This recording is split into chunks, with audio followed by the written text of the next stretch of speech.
Section 5. What are all the things with AI we should be concerned about? Okay, maybe not all of them, but a good chunk of them we'll talk about in this section, so you know what to look for as we move forward. First one, my face is in the way. Hallucinations and falsehoods.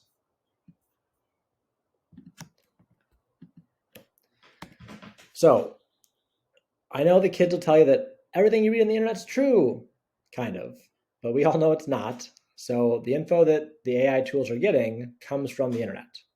It's got thousands and thousands or millions probably of data sets of information from the internet. If that's what's pulling in, then we know not everything that comes out of it will be true. It's a pretty good, maybe surprisingly good guess or answer most of the time, but you need to check it for those fake hallucinogenic answers.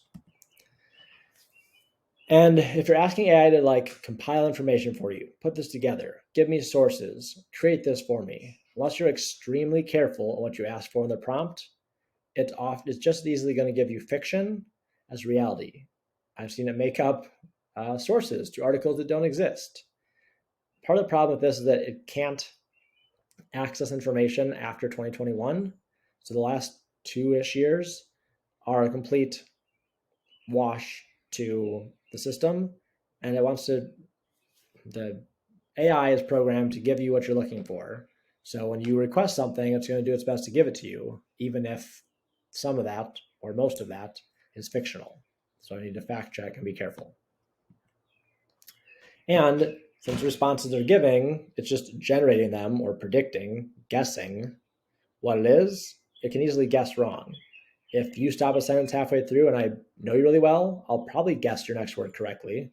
If I don't, I'll guess it wrong. AI is going to be somewhere in the middle there, and the truth is not always correct, or it's not always there.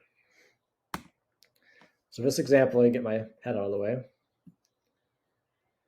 This is the example I asked the ChatGPT to make my questions to a higher DOK level.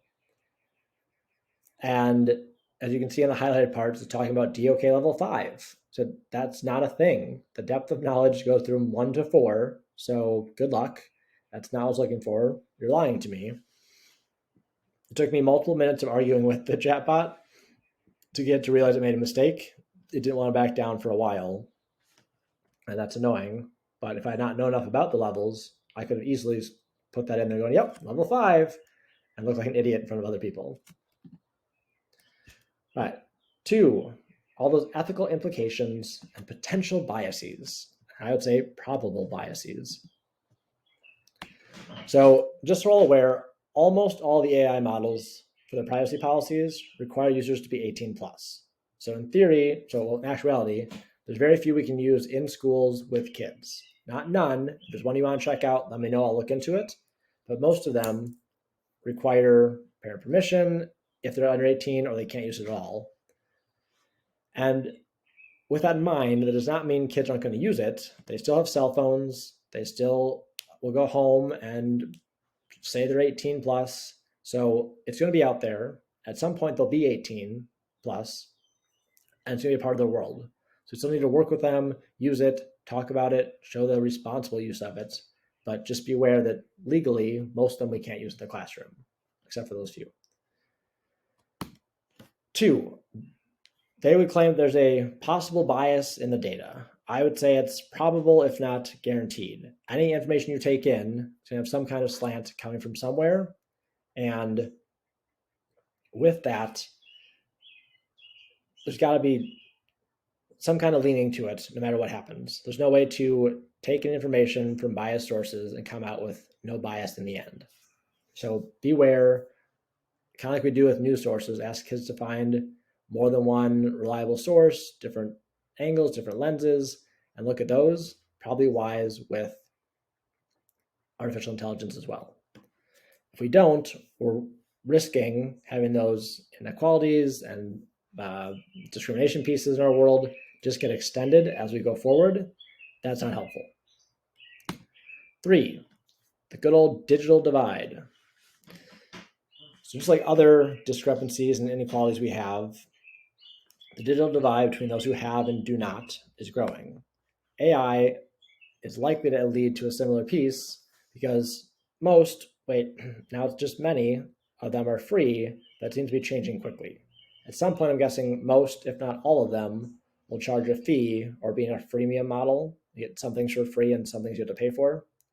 With that, if our expectation goes to using AI or it's required for work or you have to somehow pay for it to get the same leveled skill of other people, that's going to cause issues between the haves and have-nots. 4, cheating and misuse. Now, we already talked about some plagiarism and irresponsible use, and that's going to happen. Like some of our work, some teachers' classrooms, it might be a little small percentage, others it might be most of it. You tell me what yours looks like, or don't tell me, just think about it. So we have to be aware of what we're doing to adjust and realize this change is coming. We can't stop it. So what do we want in our classroom, our classwork, our homework, if you do homework? What should that look like to get our students to the best spot going forward? And the second piece they can do is AI can make fake versions of people.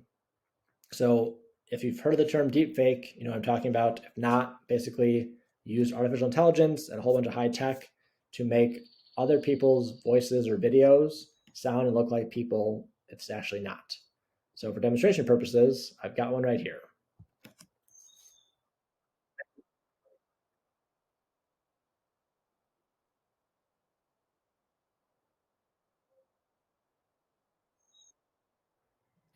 So if I type that in, it would sound even closer to him. My verbal speech patterns don't match Danny DeVito's, but I'm still that's pretty close on one of the free models.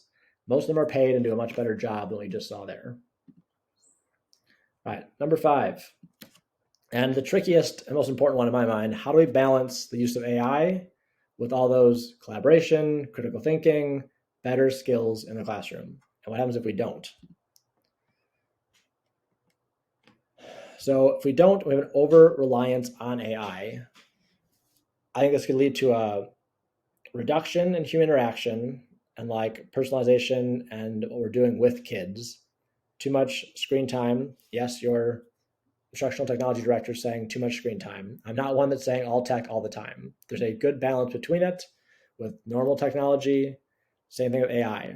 We need to use it for the right tools in the right ways so we're not getting systems set up to isolate and prevent those bigger lifelong learning skills. Those social development, communication, and collaborative learning experiences have to happen, but won't work if we don't do it well and choose the right tool for the job. The next thing is kind of connected to that is if we neglect those critical thinking skills, we could slip into this pretty easily if we use too much AI. And if we do that, I think we already kind of do this in some classrooms, is placing too much emphasis on that rote memorization, rote learning, those lower level things. AI could just be leveled and have the kids go straight to that and do it at their own way. But also if we can knock those things out with AI, we can then leverage it to get to that higher order stuff and focus on that critical thinking, on that collaboration that will definitely be used for all the days of their life.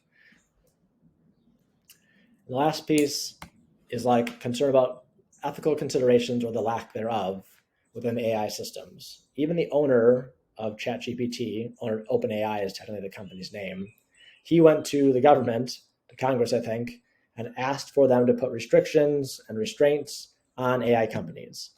If that's happening, that's saying we're well behind, we need to do it. But also, I'm sure there's plenty of AI companies that don't want that and are pushing lobbyists to go keep it free and open and choose to do whatever we want with it, make money from it, and earn things they need. So we just have to be careful the line we walk with how the ethics tie in, the learning, what kind of learning we're doing. That's where it comes into you. You being a good teacher, a great teacher, a phenomenal teacher, it's the art of teaching. How do you walk that line between this tool here, that tool there, these kids do this with me, hands-on, computer, AI? How do we get to that end goal of what the learning needs to be? That's up to you, to all of us, to our school system. And just keep these in mind as we look towards those questions and answers.